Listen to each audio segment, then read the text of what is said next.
Hola sazoneros, we are going to make some picadillo today. Picadillo lettuce wraps in our Chisme in the kitchen. We are Dasha Sazon. Thank you so much for joining us. So excited to make this dish with you guys. It's a healthy twist on a traditional dish, which is one of my favorite things to do. I love fusion and I love taking something traditional and making it healthy. Welcome to Dasha Sazon. Today, I'm gonna have a super special guest. I'm so excited.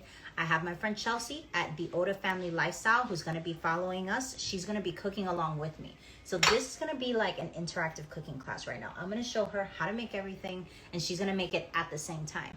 So sazoneros, you can do this too whenever you want to. If you wanna follow along with us while we cook, you can definitely do that. Chelsea's requesting to join, so just real quick, remember to follow us at Dasha Sazon on Instagram, on Facebook, on YouTube, on TikTok, wherever you like to watch stuff, we'll be there.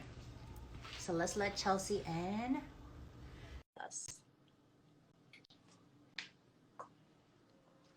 Let's see. There she is. Hi, everybody. Yes, I'm so Hi, glad you're here. Asia. Hi, welcome, Chelsea. Chelsea is at the Oda Family Lifestyle. She is an online wellness coach. She helps people become entrepreneurs working from home. She helps people reach their fitness goals. She is a mom. She does it all. And I'm going to let her say a little bit more about herself. Thank you, Asia. Thank you for this opportunity. This is so amazing, you guys. Honestly, getting to virtually have a cooking lesson is something we do nowadays due to, the pandemic and everything going on. And this is an opportunity I could not say no to. So I'm so excited. Thank you, Asia, for, inviting me on and helping me get prepped. And I'm super, super excited. So just to introduce myself, yes, I'm a mom of one. I have been doing Herbalife for 3 years now, being a stay-at-home mom, working at home. I lost 30 pounds my first, my journey on the weight loss program. I got muscle gain with Coach Jordan, our fitness coach. We worked out with him, gained 5 pounds of lean muscle, all with the nutrition with Herbalife. I also gave birth to a baby. I grew a baby with having the same nutrition. So I love what I do. I love the products I consume, nutrition all around, whatever lifestyle, whatever, goes on in your life, literally. So yeah, but anyways, thank you for having me on with you, Asia. Let's get started. All right, let's get started, guys. Okay, so you see Chelsea has all her stuff laid out behind her. It looks beautiful. I have also got the same. Let me show you real quick. This is all my stuff laid out. So this dish is a quick dish. It's something that you can make on a weeknight. You can make it really fast, but the best thing to do is to make sure you have everything prepped and everything ready to go. Because if you have everything chopped, ready to go, ready to roll, it's gonna be so much faster. And then you can have this dish on the table 15 minutes. So let's get started. So we've got a pan over here. I've been heating it up. If you can see from there, it's smoking a little bit. Let me show you. So we got a little bit of smoke coming out of the pan because it's been heating up. I let it heat up for about 5 minutes before we got on so that it's ready to go for you guys. So I'm gonna add some olive oil.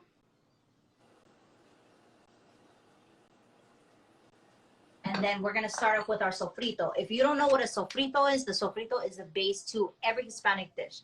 This is our version of mirepoix or the Italian sofrito, or what the Cajuns and Creole people in Louisiana call the Holy Trinity. Our Holy Trinity is this. It's onion.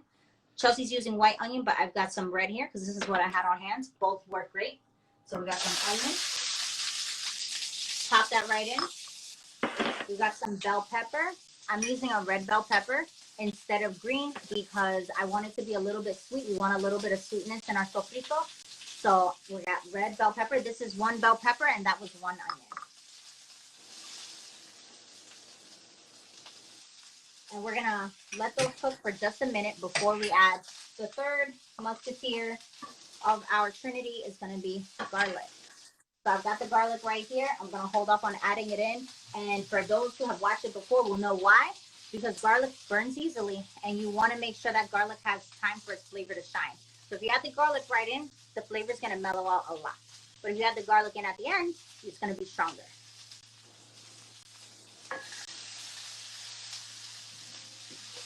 My stove is a little slow. It didn't heat up yet to medium quite yet. Okay, it's okay, it's okay. So we'll follow along. So you can raise the heat up if you need to. You can raise it up to medium high or high even. And once it's going, once it's sizzling, you can lower it back down. So just a tip for you guys in the kitchen, if you're ever trying to heat either your oven or your stove and you realize, oh no, I didn't turn it on, start with high heat and then lower it down. All the time in the morning when I'm making waffles for my daughter, I buy her the little Whole Food frozen waffles. I'll forget till it's like 5 minutes before we have to get out the door. I'll turn the broiler on high and then lower it down to 350 to get it to heat up a lot faster than turning it on to 350 and letting it take 10 minutes to heat up. It takes way too long. So Chelsea's going to demonstrate that by raising her heat up to high. So it's already smelling really good. You can see over here, onions and peppers are always a great combination. So they always smell amazing. So now that we see that they're cooking a little bit, those onions are translucent, we're going to add our garlic. So I'm using a cast iron pan for this. Chelsea's using a non-stick frying pan. Both work well. I really like the cast iron pan because it conducts so much heat. It gets really hot and it stays hot. So it's great for a dish like this where we want to use high heat. So we're starting our vegetables off on medium because we don't want them to burn, but we are going to sear our meat on high heat.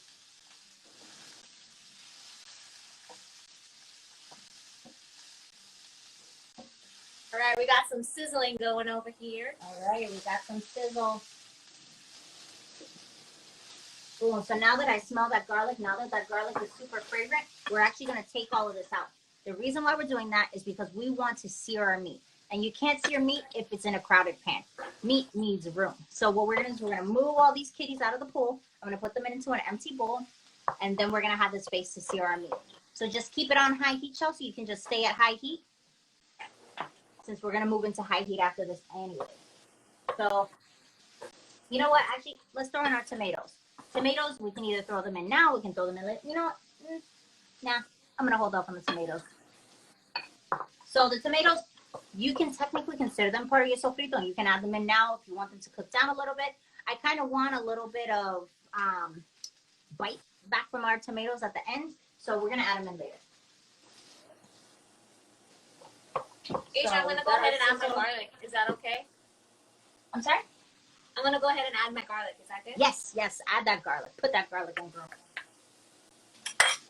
So now you can see it's looking like chilies right now when the fajitas are coming to your table. That's what it's smelling like. Now they're ready to come out. You want that sizzle, you want that onion, you want that bell pepper smell. It's delicious. And then let's get it into a bowl. The mess part is optional.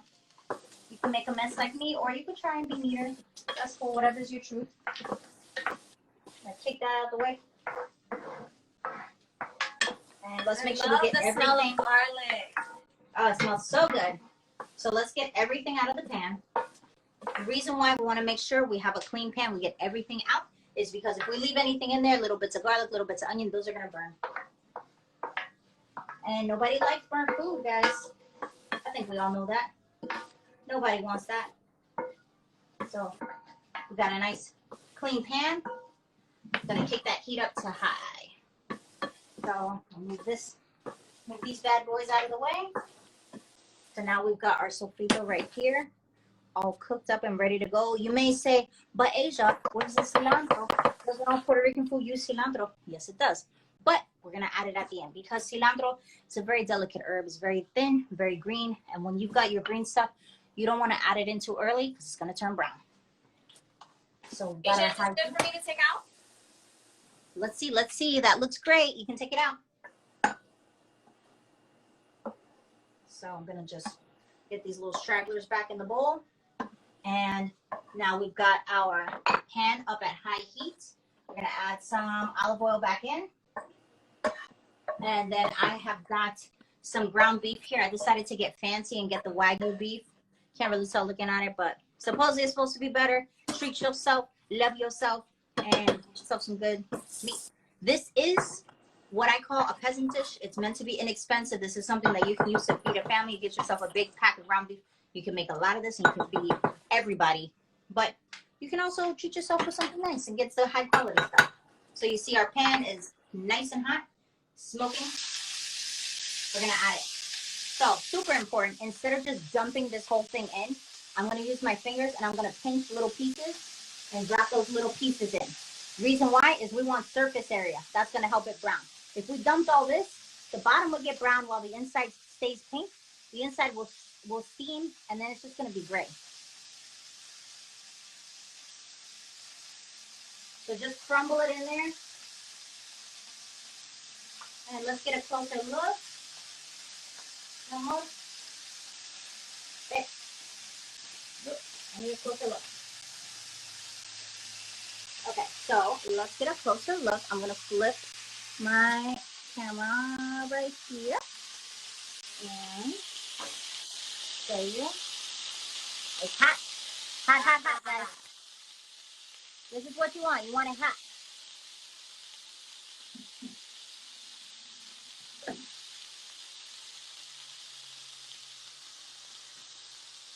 Okay. And back. Okay, and now we'll bring it back over here to me. And so we want it hot like that so that we can really sear the outside.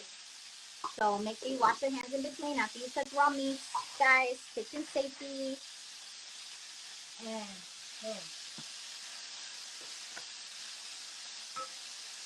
You want to break it up with your wooden spoon because, like I said, you want surface area. You want as much of the surface of that meat to touch the pan as possible. And we want as high a heat as we can possibly get.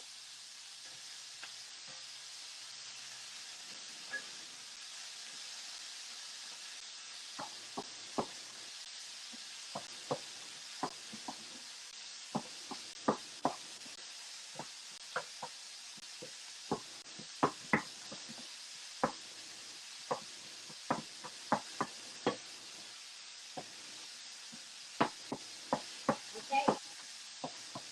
Our meat is pretty cooked through on the outside, so we can see it's got a nice brown color right there. That's what we're looking for. You see those pieces right there where it's nice and crunchy? You want to get a crisp exterior. So now that it's nice and hot like that, I'm going to move it off the heat for a sec to let it cool down while we grab it off the other side. Your pan definitely gets hotter than mine. Oh yeah, it gets hot in here. It's smoky. I don't know if you guys can see. It's like a whole haze now. But so I moved the pan off the heat because we don't want anything to burn. And I'm just gonna let you guys know what my next couple things are. We're gonna add our tomatoes. Tomatoes are gonna cook, and then we're gonna add our spices. So the secret. Well, there's a couple secrets in this picadillo on how I make it. So the secret number one is the spices, the dry spices that we use. So we've got cinnamon, which is like cinnamon and beef. That sounds weird. It's not. Cinnamon, nutmeg, cloves, bay leaves, cumin, and oregano. So for a lot of those, I didn't have them ground up. I only had them whole. So I ground them up in my mortar and pestle. So I have everything mixed all together right now. It smells delicious. So what we're going to do is we're going to add our tomatoes.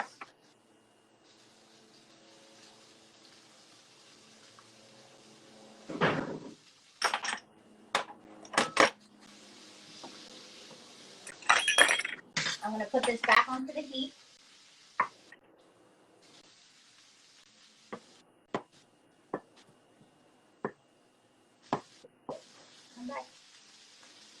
Sorry guys, I have my timer going to make sure that I don't go too long with you guys. So I added my tomatoes in. Now I'm going to add our sofrito back in. Reason why we took this out, we didn't want this to burn and we wanted to make sure we had enough space for our meat. Okay, add our sofrito right back in. And then this part's pretty quick. Mix it up. And then we're going to add our dry spices.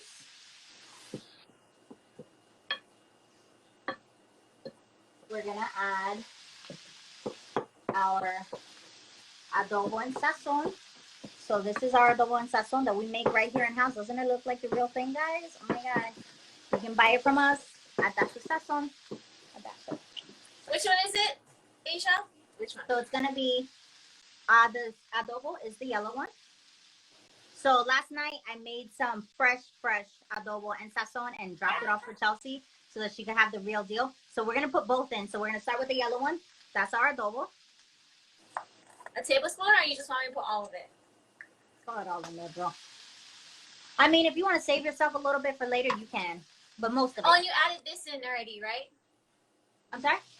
You Yep, added add this that in. right? Yes, add your sofrito back in. Wait, let me take it off of the stove first.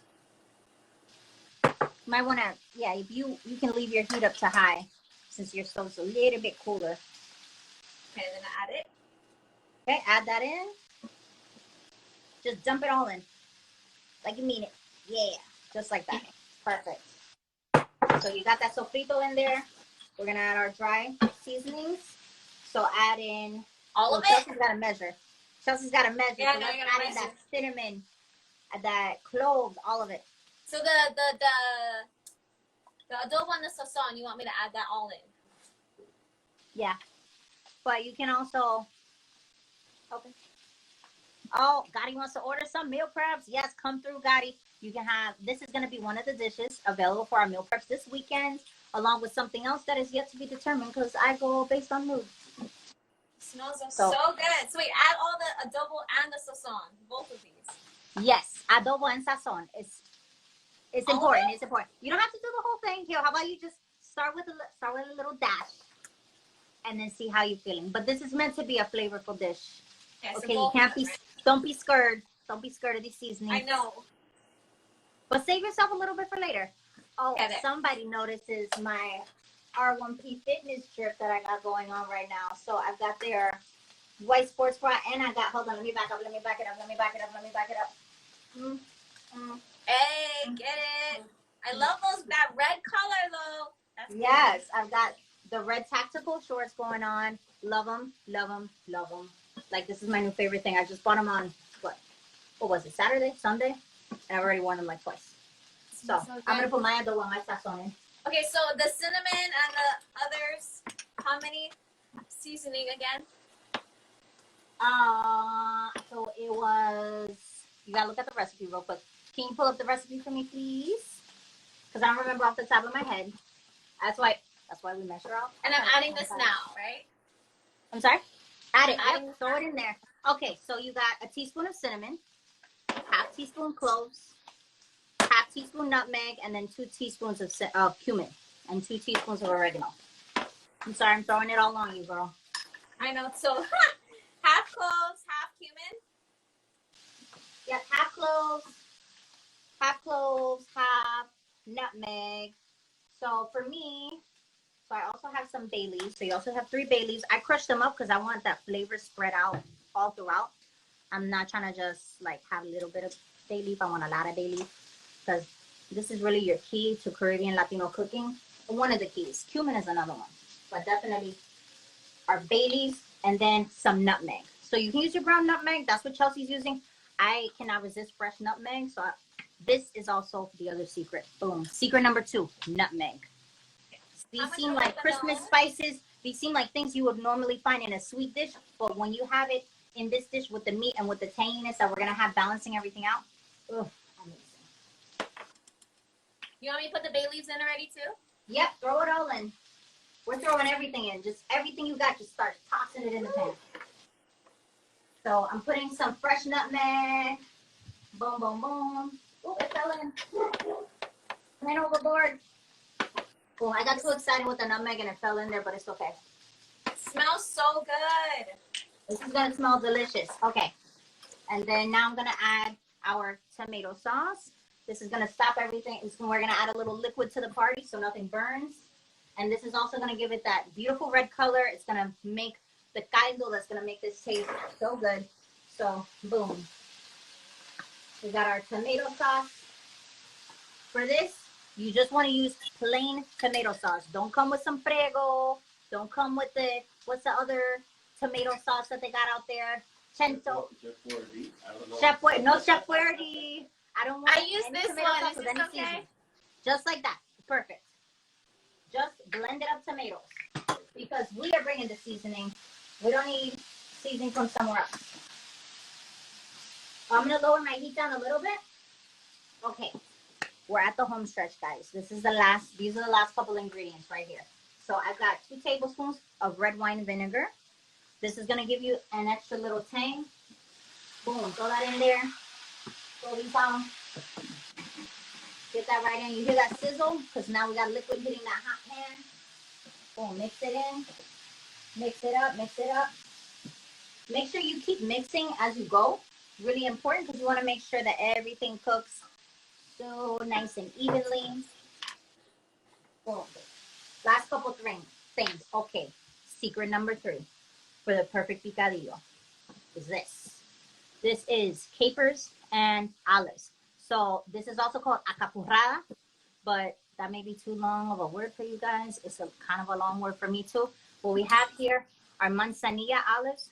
Manzanilla olives, just a fancy word for olives with the little red thing in there. That's a pimento. It's just little bell pepper. So I brought Chelsea some. So we got that. And we've got capers. Capers are these little tiny berries that taste kind of like olives. Tangy, delicious. The secret is the brine, the liquid that the olives and the capers come into. This is gonna add extra tanginess to your picadillo, and it's gonna take it to the next level. This will be the thing to take it from to oh my god. So let's throw that in. Olives and capers. Everything you gave me, this one? All of it? All of it. Oh. Don't be scared, girl. This is extra sazon. We got flavor in here. Don't be acting scared. You gotta. Oh my gosh, I'm so excited. As a matter of fact, I'm gonna add a little more nutmeg just cause that's just so delicious. Okay, secret number 4 to the perfect picadillo. Raisins. Now, before you say anything, I want you to look at your 6-year-old self and tell him to shut up. Shut up, 6-year-old self that says, I don't like raisins. Oh, I don't like raisins in my food. I always used to pick it out. Look, those days are done. You're a grown-up now. You are a grown-up now. So these raisins are important because this is going to add the sweetness. You saw we just added a lot of acidic things. We added tomatoes. We added olives in their brine. We added capers in their brine. And we added vinegar. You need something sweet to balance it out. So raisins are going to be it. I'm using golden raisins because I really like them. But you can use any kind of raisins you like. Oh, we have a special guest here. Who's this? Is it okay if I don't use raisins? It is totally fine if you don't use raisins. The raisins are optional. I'm just saying I like to do it because I like a little bit of sweetness. Another option, other variations on this. Some people add carrots. I don't feel like it. Some people add potatoes. Sometimes I do. Sometimes I don't. Today we're trying to go low carb, so no potatoes. You can also add calabaza if you want another little sweetness. Calabaza is squash or pumpkin. So you can add, what would be really good with this would be like an acorn squash or butternut squash. Chop that up, throw that in there. If you don't fear the carbs, throw that bad boy in. So we have reached the finale of our picadillo. So let me show you. Look at that. Look at that. Wow, let me show you mine. It's a picadillo now. Okay, let me see it. Let me see. That looks beautiful. That looks really good. I would turn the heat up a little bit, so let's get some of that liquid to cook off. Okay. But some people like their picadillo very liquidy. It's however you like it. I like it just a little bit, but do however you like. Okay, so now that's done. I'm gonna turn off the heat on that because it's ready to go. And now we're gonna take these from tradicional to saludable. We're gonna take it from the traditional way to a healthy way that I want to show you guys. So first I've got my serving platter. Oh, vegan options. Oh my God, I almost forgot. So guys, déjame decirte, here's the chisme. You can make this dish vegan. Use all these same ingredients, except for instead of the ground beef, use your favorite ground vegan meat. So for this, Impossible would work great. Beyond would work great. Open Nature would work great. All of them make vegan crumbles. Just do everything that you're doing right now, just with the vegan meat, and you can make this delicious. And you know what? I think this weekend we will have that as our vegan option because that sounds delicious. And I want to see how that turns out. So I've got my really cute serving platter. Isn't this adorable? It says grab a bite. I got this from Pier 1. R.I.P. Pier 1. Never forget. They were amazing. And then Asia, I forgot my diced tomatoes. Oh, throw them in. Just throw them in, girl. Okay. Throw them in now. That's totally fine. Keep your heat on. Throw those in. Picadillo is a forgiving dish. So it's not something, as long as you make sure you heat up that meat and you sear it properly, you're fine. Other than that, don't leave your vegetables in and dump some meat in there and then just have it cold and then one big mass. That's gross. Don't do it. Don't do it. I will find you, okay? So as long as you do everything else, then you can add anything in whatever order you want. It doesn't really matter. Get your seasonings in there, get your tomatoes in there, get your capers, your olives. It don't matter. No me importa. Okay, so we've got these are going to serve as our vehicle for this picadillo. So picadillo is something that is great as a filling. You can put in your empanadas, your acapurrias, relleno de papa, yuca rellena. What else can you put in? You can put it on tacos. You can put it on nachos. You can make a quesadilla from it. Whatever floats your boat, baby. Oh, you can also do a canoa, which is, really quick. Here's a plátano. You see, this is a plátano, not a banana. What you would do, take this, put this in the oven. Cut a slit into the top, roast it just a few minutes, and then put your picadillo on top. It's so delicious. But today, we're doing lettuce wraps. So we've got some butter lettuce right here. This is what it looks like. I got the living lettuce because I want it to be fancy. So by living lettuce, it means it still has this root on the bottom. So it's still alive in your fridge. You can like add water to it and kind of, it is not going to keep growing, but it's going to stay alive and it's going to be super nice. So we're going to take a couple leaves of that. So what I'm going to do is I'm going to look for the best, most beautiful leaves. So that one looks good. This one's too skinny. This one looks nice. So we want nice, big, wide leaves that will serve like a cup. So these are lettuce cups. So we want our cup-shaped lettuce leaves. Butter lettuce is going to give you the best option for that. Oh, I'm getting dirt on my hand. Napkin, wipe it off. Don't eat the dirt. I mean, God made dirt and dirt don't hurt. You know, that's what they say, but we ain't trying to do that today. So now I got 4 beautiful lettuce leaves right here. I feel healthier already just looking at this. Like, if only it was this easy, though. Okay. So, boom. That's ready. Picadillo is ready to go. So we're just going to, let's get a closer look over here. Cameraman, where you at? It's so hard to find good help these days, guys. So I need my cameraman. Hello, cameraman. Okay, so we're gonna plate these. So we've got our picadillo. Let's bring our lettuce wraps nice and close. And we're gonna just put our picadillo right on top of our lettuce wraps. Boom, boom, boom. Ahí está. Throw a little olive on there. Make sure we get a little tomato on there. We want a little bit of everything. Oh, let's get a raisin. Let's do that. Oh, yummy. Oh my God. This looks so delicious. It smells so good. If you're friends with me and we cool like that, you could come by my house right now. You can come get some. If I don't know you like that, then don't come by my house. So, okay, let's just get one more shot of this because it looks beautiful. So we're going to throw a little. Now we got our garnish. I've got my cilantro right here. So I'm going to throw some cilantro on top. Cilantro, cilantro, cilantro. Cilantro, cilantro, cilantro. Boom. Okay, let's get a beautiful close look at that because, ay Dios mío, ay mi mamá, mira esto.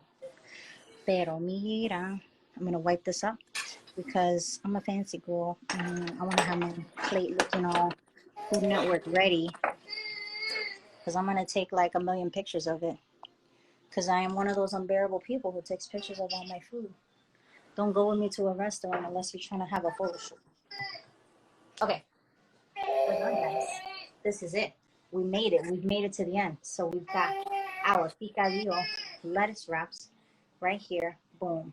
Healthy, delicious, tradición, sabor, sazón, all of it.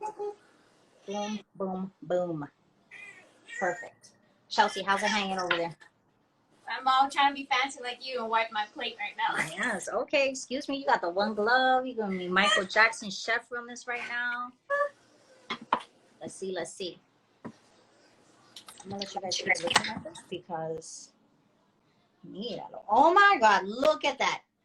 It looks just like it's supposed to. This is Chelsea's first time making picadillo. This is her first time trying picadillo. She never heard of picadillo before I asked her to do this. She didn't know anything about this. And that looks like she's a professional. That looks like she's been making picadillo her whole life with her mom. That's cilantro though, that makes it. Look at that. Yes, that's cilantro. So the reason why we add that at the end is because herbs brown with heat. So unless you got your sturdy herbs like your rosemary, your oregano, or your thyme, those can stand up to a lot of heat. But your very delicate ones that are your thin green leaves, you don't want them to have too much heat. Your basil, your cilantro, your parsley, that's why you always add it at the end. Because if not, you're just going to have a bunch of brown specks in there. Who wants that? Nobody wants that. Okay. So we're ready. This is it. Thank you guys so much for cooking with me. We are Dasha Sazon. Please make sure that you follow us at Dasha Sazon on Instagram, on Facebook, on YouTube, on whatever you like. Please follow Chelsea. I'll have all her information in the description for this. And I'm about to eat this up, girl, because this looks delicious. Let me try. Con yo. Pero qué sabor, guys. Oh, it's so flavorful. Boom, guys. Ahí estamos. Thank you so much for being here. Thank you so much, Chelsea, for cooking with me. I'm so happy to be here. Yay. Perfect. Ready to go. Okay, thank you guys. We'll see you guys next time. Thank you, Asia. Bye. Bye.